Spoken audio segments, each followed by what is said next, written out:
Ready? चलिए ठीक है।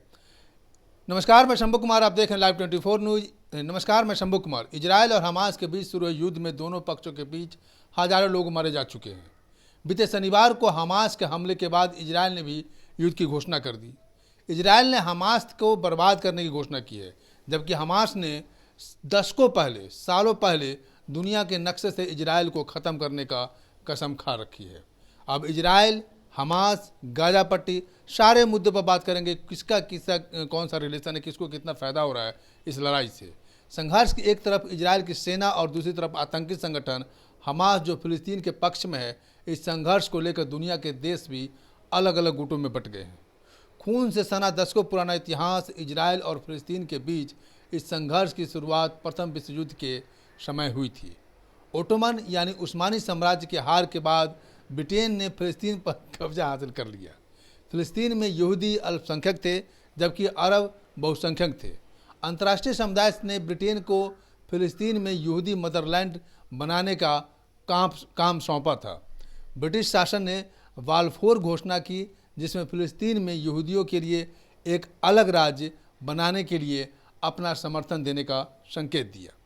इसमें कहा गया कि ऐसा कुछ भी नहीं किया जाएगा जो यहाँ मौजूद गैर यहूदी समुदाय के नागरिक और धार्मिक अधिकारों के खिलाफ हो। 1922 से लेकर 1947 तक पूर्वी और मध्य यूरोप से यहूदियों की पलायन बढ़ गया, क्योंकि युद्ध और द्वितीय विश्व युद्ध के दौरान यहूदियों को उत्पीड़न और अत्याचारों का सामना करना पड़ा। फिलिस्तीन को लोग शुरू से ही यहूदियों को बसाने के खिलाफ थे। फिलिस्तीन के लोग शुरू से ही फिलिस्तीन के लोग शुरू से ही यहूदियों को बसाने के खिलाफ थे। दाल हो गया, ठीक है ना, बंद कर दीजिए। रुक जा, कम किया हुआ है, बंद कीजिए ना, बंद बोले। तो चलो तुम पोजीशन क्या चेंज कर दिया रे? जा, तुम सही पोजीशन पर था तुम। लेकिन हाथ नहीं दुखाता। चलिए, फिलिस्तीन के लोग शुरू से ही यहूदियों को बसाने के खिलाफ थे। 1929 में हेब्रोन नरसंहार में बहुत सारे यहूदी मारे गए थे। ये दंगा यहूदियों के बसने के खिलाफ हुई फिलिस्तीन दंगों का एक हिस्सा था। फिलिस्तीन में जैसे जैसे यहूदी बढ़ते गए, कई फिलिस्तीनी विस्थापित होने लगे और यहीं से दोनों के बीच हिंसा और संघर्ष की शुरुआत हो चुकी थी। 1947 में संयुक्त राष्ट्र ने फिलिस्तीन को यहूदी और अरबों के लोग दो अलग अलग राष्ट्रों में बांटने का प्रस्ताव पास किया। यहूदी के नेतृत्व ने इस पर हामी भरी, लेकिन अरब पक्ष ने इसे अस्वीकार कर दिया। इजराइल बनते ही संघर्ष शुरू हो चुकी थी। ब्रिटिश शासन दोनों के बीच संघर्ष खत्म करने में नाकाम रहा और पीछे हट गया। इधर यहूदी नेतृत्व ने इजराइल की स्थापना की घोषणा कर दी। संयुक्त राष्ट्र महासभा ने तत्कालीन फिलिस्तीन को स्वतंत्र अरब और यहूदी राज्यों में विभाजित करने का जो प्रस्ताव पारित किया, उसे अरब नेताओं ने खारिज कर दिया था। 14 मई 1948 को यहूदी नेतृत्व में एक नए राष्ट्र की स्थापना की घोषणा की और इस तरह इजराइल अस्तित्व में आया। इसी साल कई अरब देशों ने इजराइल पर हमला बोल दिया। इस लड़ाई में फिलिस्तीन लड़ाकों ने बढ़ चढ़ करके हिस्सा लिया। इस जंग में यहूदी भारी पड़े। इजरायली सुरक्षा बलों ने 7.5 लाख फिलिस्तीनियों को इलाके से खदेड़ दिया और उन्हें पड़ोसी देशों में शरण लेने को मजबूर होना पड़ा। युद्ध अगले साल शांत हुआ और संयुक्त राष्ट्र की ओर से आवंटित क्षेत्र को ज़्यादातर हिस्सा फिलिस्तीनियों ने गंवा दिया। इजराइल के यहूदियों ने इसे स्वतंत्र संग्राम कहा, जबकि फिलिस्तीनियों ने इसे द कैटास्ट्रोफ यानी अल नकवा, इसे तबाही का, ये उर्दू भाषा है, तबाही कहा गया। संघर्ष के केंद्र में यरूशलेम क्यों? इस संघर्ष के केंद्र में यरूशलेम का क्या रोल है? 1948 की जंग में फिलिस्तीन का काफ़ी सारा हिस्सा इजराइल के कब्जे में आ चुका था। 1949 में एक आर्मी स्टाइस लाइन खींची गई, जिसमें फिलिस्तीन के दो क्षेत्र बने, वेस्ट बैंक और गाजा। करीब 20 लाख फिलिस्तीनी रहते हैं। वही वेस्ट बैंक इजराइल के पूर्व स्थित है, जहां करीब 30 लाख फिलिस्तीनी रहते हैं। इनमें से ज़्यादातर मुस्लिम अरब हैं। वेस्ट बैंक में कई यहूदी पवित्र स्थल हैं, जहां हर साल हजारों तीर्थयात्री आते हैं। बेटा लगे लो, चलो ठीक है। यरूशलेम विवादित क्षेत्रों के केंद्र में है। यरूशलेम विवादित छोरा की चलो चलो। यरूशलेम विवादित क्षेत्रों के केंद्र में है, जिसको लेकर दोनों देशों के बीच शुरू से ही ठनी हुई थी। इजरायली, यहूदी और फिलिस्तीनी अरब माय का खून पिएंगे बेटों को पिएंगे, साला कमी ही ना खाएं। पकड़ो। Okay okay okay okay okay चलो। रुक, ज्यादा हंसने का रुको रुको, हो गया। अरे उसका हाथ दुखा अरे रुको, रुको। यरूशलेम विवादित क्षेत्रों के केंद्र में है, जिसको लेकर दोनों देशों के बीच शुरू से ही ठनी हुई थी। इजरायली, यहूदी और फिलिस्तीनी अरब दोनों की पहचान, संस्कृति और इतिहास रह जाइए, पकड़ ले जो है ना। रुको। इजरायली, यहूदी और फिलिस्तीनी अरब दोनों देशों की पहचान संस्कृति और इतिहास के यरूशलेम से जुड़ी हुई है।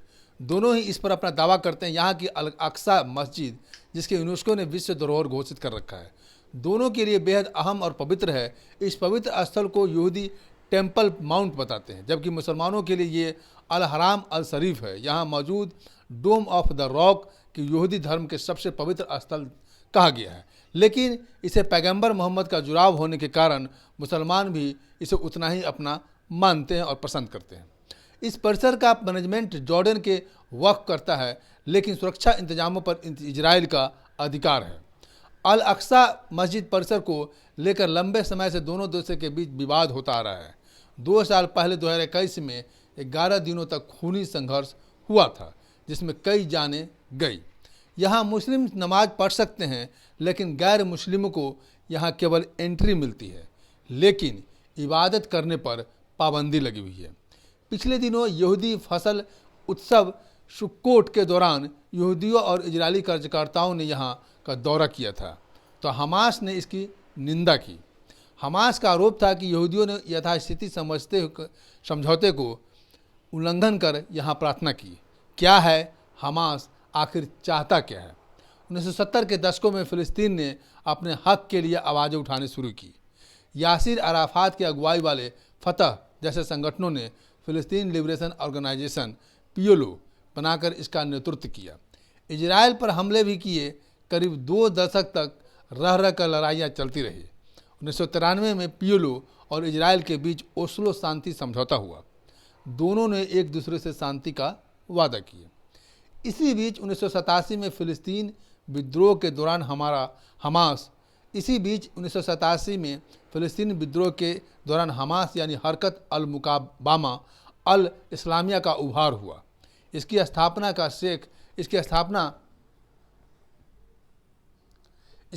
की शेख अहमद यासीन ने, जो 12 साल की उम्र से ही व्हील चेयर पर रहा। 1 साल बाद हमास ने अपनी चार्टर पब्लिश की, जिसमें इजराइल को मिटाकर फिलिस्तीन में एक इस्लामी समाज की स्थापना की कसम खाई। इजराइल और फतह के बीच हुए ओस्लो शांति समझौते को हमास ने निंदा की। 1997 में अमेरिका ने हमास को आतंकी संगठन घोषित कर दिया, जिसे ब्रिटेन और अन्य देशों ने भी स्वीकृति दी। 2000 के दशक की शुरुआत में दूसरे इंतिफादा के दौरान हमास का आंदोलन हिंसक होता चला गया। 2005 में गाजा पट्टी पर इजराइल का अधिकार छोड़ने के बाद हमास ने उस पर कब्जा कर लिया। 15 सदस्यों वाले पोलित ब्यूरो के माध्यम से संचालित होने वाले हमास के मुखिया अभी इस्माइल हानिये हैं। बताया जाता है कि वे कतर के राजधानी दोहा से इसकी कमान संभालते हैं। इसकी मिलिट्री विंग का कमान मारवान ईसा और मोहम्मद दईफ के पास है। फंडिंग की बात करें तो ईरान इस वक्त हमास का सबसे बड़ा मददगार है, जिस पर हर साल करीब $100 मिलियन की मदद करने के आरोप लगते हैं। ताज़ा संघर्ष के लिए ईरान पर हमास को उकसाने का आरोप लग रहे हैं।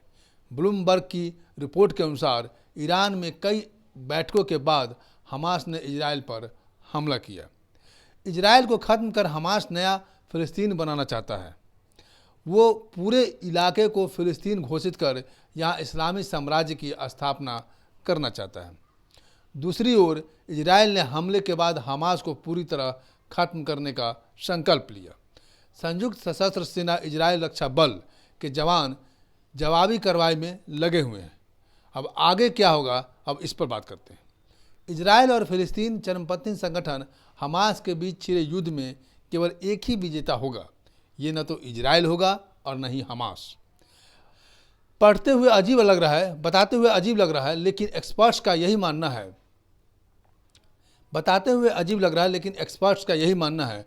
कुछ एक्सपर्ट्स का कहना है कि इजराइल पर अचानक हुए हमले में ईरान का हाथ हो सकता है।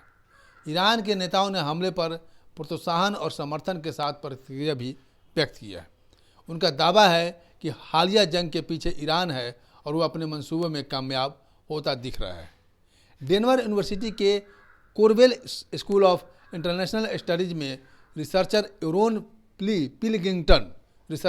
एरोन पिलिंगिंगटन ने अपने आर्टिकल में लिखा है, मध्य पूर्व की राजनीति और सुरक्षा के एक विश्लेषक के रूप में मेरा मानना है कि दोनों पक्षों के हजारों लोग पीड़ित होंगे, लेकिन जब धुआं शांत हो जाएगा तो केवल एक ही देश के हित पूरे होंगे और वो देश है ईरान।